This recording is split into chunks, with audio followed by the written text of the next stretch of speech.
لك في النهار سبحا طويلا واذكر اسم ربك وتبتل إليه تبتيلا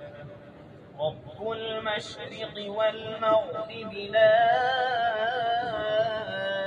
إله إلا هو فاتخذه وكيلا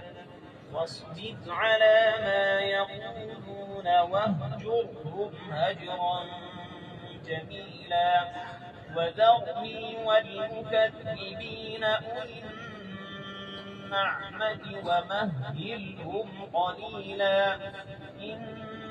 لدينا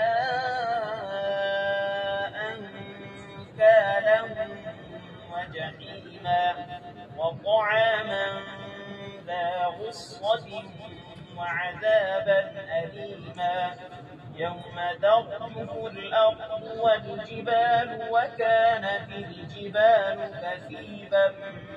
مهيلا إنا أرسلنا إليكم رسولا شاهدا عليكم كما أرسلنا إلى فرعون رسولا فعصى فرعون الرسول فأخذناه أخذا وبيلا فكيف تتقون إن كفرتم يوما يجعل الولدان شيبا السماء منفطر به كان وعده مفعولا السماء منفطر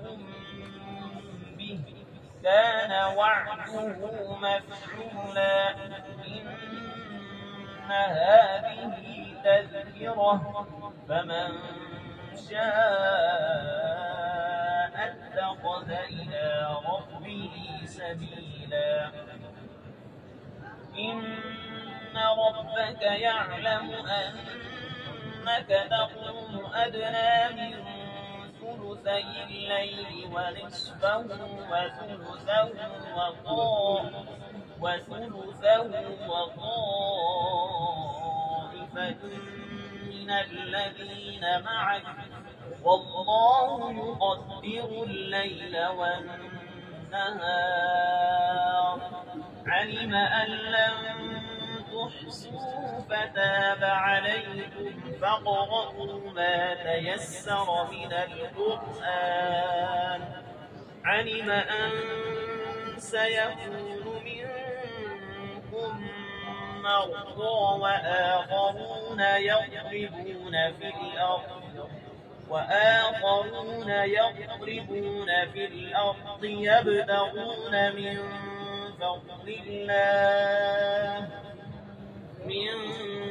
فضل الله وآخرون يقاتلون في سبيل الله فاقرؤوا ما تيسر منه وأقيموا الصلاة وآتوا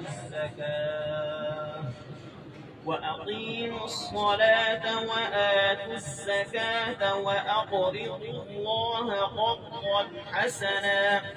وما تقدموا لأنفسكم من خير تجدوه عند الله هو خيرا وأعظم أجرا واستغفروا الله إن الله غفور رحيم صدق الله العظيم. Thanks for watching. Don't forget to like, comment, share and subscribe to Al Wahid channel.